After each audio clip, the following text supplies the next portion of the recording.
What's up, everybody, and welcome back to A Beer a Day with TK. It's a cool fall evening here in Findlay, Ohio, and I'm hanging out in the beer shed, getting ready to check out a new beer.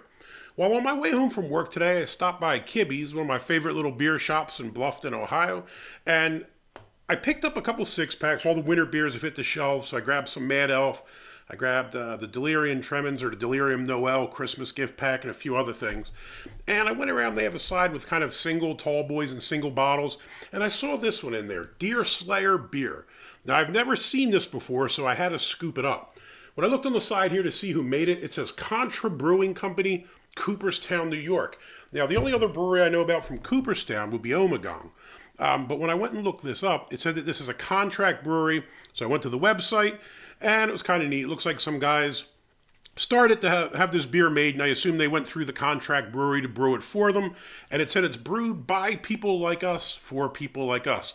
So I'm going to go out on a limb here and say, for outdoorsy type folks that like hunting and things like that, it's about hunting season around here, I think. Not that I'm a hunter. I grew up in the city, sorry. So I don't know too much about hunting, but I think it's hunting season. And I guess this beer is kind of targeted for outdoorsy type hunting folks. Now, what was also neat when you went to the website, it said that the label is actually a decal. And I tried to scrape it off and I couldn't quite do so. So I don't know if maybe it had a decal over it and somebody peeled it off already, or maybe there are other cans where they do it. I know there were bottles. I saw it on Beer Advocates. The picture was of a bottle. But all I saw was these cans here. These are, 1 pint, 3.2 fluid ounce, 5.2% ABV. But other than that, not a whole heck of a lot going on. So, as far as ratings, it looks like this on Untappd had a 3.45, Beer Advocate a 3.3, very limited sample size. I know Beer Advocate was only 4 check-ins. On Untappd, it might have been a couple hundred, but nothing too crazy. So let's see what this is. It said it was a blonde ale on both of those sites. Yeah, it looks all right.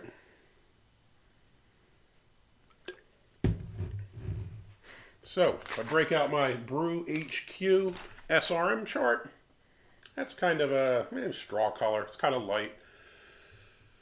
Fair amount of carbonation in there. Bubbles look pretty decent, but it's pretty clear. You can see through it pretty easily. As far as the head looks pretty decent. I got about 2 fingers worth of white frothy head, and it doesn't seem to be going anywhere. It's hanging about.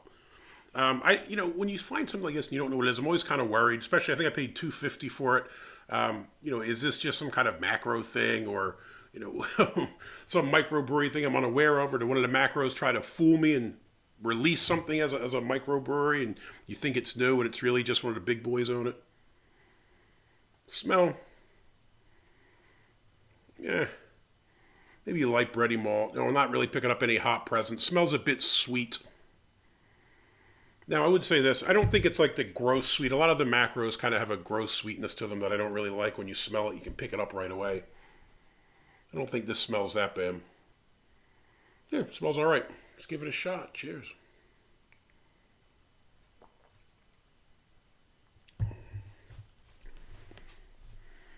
Medium bodied. I had expected this to be a bit lighter in the body, but it's pretty solid. It's medium bodied. Taste. Again, you probably pick up a bit of bready type malt. A little bit of sweetness, maybe like a honey sweetness.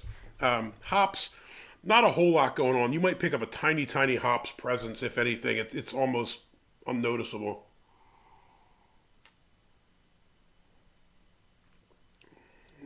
That's about it for me. I will say this. Is this the best beer I've ever had? No, not really. Is it bad? No. I mean, I could drink some of these. At 5.2, decent ABV. The body's pretty decent. The flavor is okay. It's not bad at all. If I had to take this versus Bud Miller Coors or the kind of other macro stuff, I'd say this beats those, no problem. If I were to stack this up against Yuengling, I don't know, probably in that next category. I think when I view breweries, there's kind of like the elites up here, Hall of Fame. Then you kind of have some okay, solid regionals or microbreweries.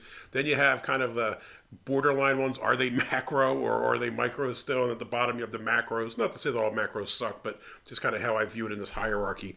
I would probably put this up with maybe like the Yuenglings and things like that. Like if you had the Yuengling Golden Lager or whatever the golden one is, I think it probably tastes kind of similar to something like that. I mean, it's a golden ale, right? So I guess it tastes kind of similar, blonde ale, golden ale. All in all, not bad. So Deerslayer, Contra Brewing.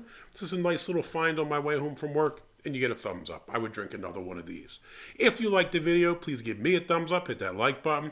If you want to see more videos like this, please hit subscribe. And as always, you got any comments or questions, jump in down below. Have you seen Deerslayer? Almost said Deer Hunter. It's an old movie, right? Have you seen Deerslayer on the shelves where you live? If so, did your label peel off? Am I not doing it right? I don't know, man. I'm looking at it in the light. I don't see any kind of edge.